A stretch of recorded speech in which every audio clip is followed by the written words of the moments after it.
Kerala, I have to say, is one of the most phenomenal places on earth.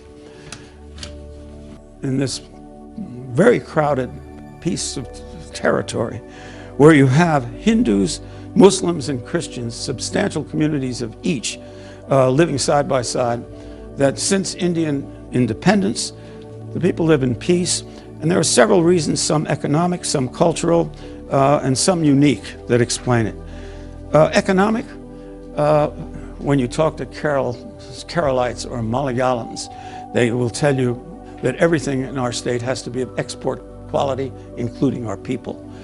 And they have a large migratory force in the Arab Middle East, more than 1 million, predominantly Muslim Keralites work in the Middle East. Well, the biggest concern now across the state is the fate of around 2.5 million strong Malayali population, Keralites who are settled in the Middle East. And the remittances that they get, Shireen, what was the figure on the remittances? 6 billion a year, which is greater than the tax rebates that they get from New Delhi. So that migrant force has been a formidable economic asset to Kerala. Many of them blue-collared workers, they're going through a very difficult phase, as you are aware.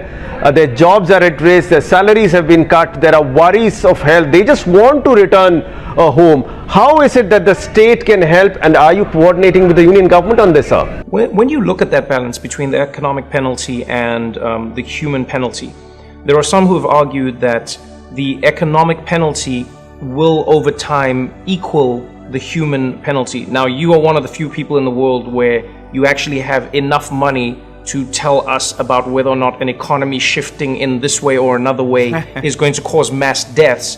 But how do you think we should be looking at this? Because yes, there is an economy and yes, there is human life, but where do you think the truth lies? Well, there isn't a choice where you get to say to people, don't pay attention to this epidemic. Most people, they have older relatives, they're worried about getting sick. The idea of a normal economy is not there as a choice. Right from the onset of this pandemic, we have been addressing the concerns raised by our Pravasi brothers and sisters. The NORCA department has set up call centers in many countries to assist them. We are coordinating with Pravasi organizations to provide relief to those in need. Additional isolation and quarantine facilities are being set up by the UAE government, and the institutions run by Malayalis and the organizations of Keralites are helping in various ways. A telemedicine facility through which the Pravasis can talk to and consult with the doctors in Kerala has been set up with Indian Medical Association's help and using a startup provided platform. Yes, these are extremely difficult times. Many Pravasis want to return home and be with their loved ones. We fully understand their sentiments. Hence, whatever is required to accommodate their needs is being arranged in Kerala. We are fully equipped to receive our Pravasis back through a well-planned evacuation project as and when the union government is prepared to bring them in. However, state governments have little role in bringing them back. Therefore, we have sought the Prime Minister's intervention in ensuring their safe passage to Kerala. Government of Kerala has activated Law Kerala Sabha members and Pravasi Malayali groups to constantly monitor the situation and reach out and help every single Pravasi who is needy. I myself made a detailed video conference based assessment and have offered full support to the activities that are going on there. So 18 months and the economy is already, as you mentioned, it's heartbreaking what's happening to people out there that were already living paycheck to paycheck and now don't know when they're going to get paid again. And, it's a strain on unemployment. Everyone's, it's an issue for everyone. So how does the economy bounce back from something like this? Do you have faith that it will, or how long do you think it's going to take?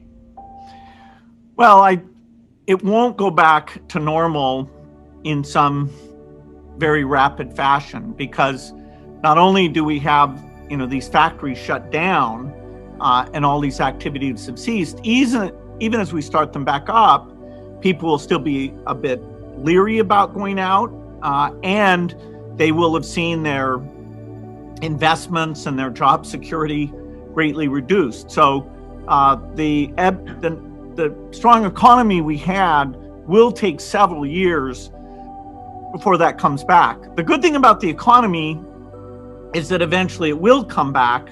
The medical price that will be paid by countries all over the world, that's a lot of deaths that will simply never be able to reverse that at all.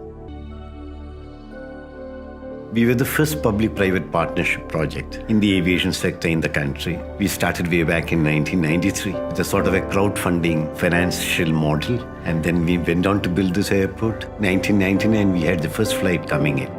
We have been with the solar project right from 2013. In 2015, we became the first airport in the world to be completely powered by solar energy. We started with a 100 kilowatt pilot project. We found that we could produce about 400 kilowatts of power. So then we thought, why not we scale it up? Why not make the whole airport completely solar powered? In some other countries, they use a lot of money for cutting the weeds. We came out with a new idea, like why not we grow vegetables underneath? Last year, we produced about 60 tons of vegetable out of that farm, which is organically grown also. We have had a very major flood here, pretty bad situation for almost 15 days here. It has made people realize that we have to be more conscious about the environment. It's a great honor to the Cochin International Airport and to the whole country that we have been bestowed with this award. The government of India actually asked each and every airport in this country to produce at least 2 megawatts of power.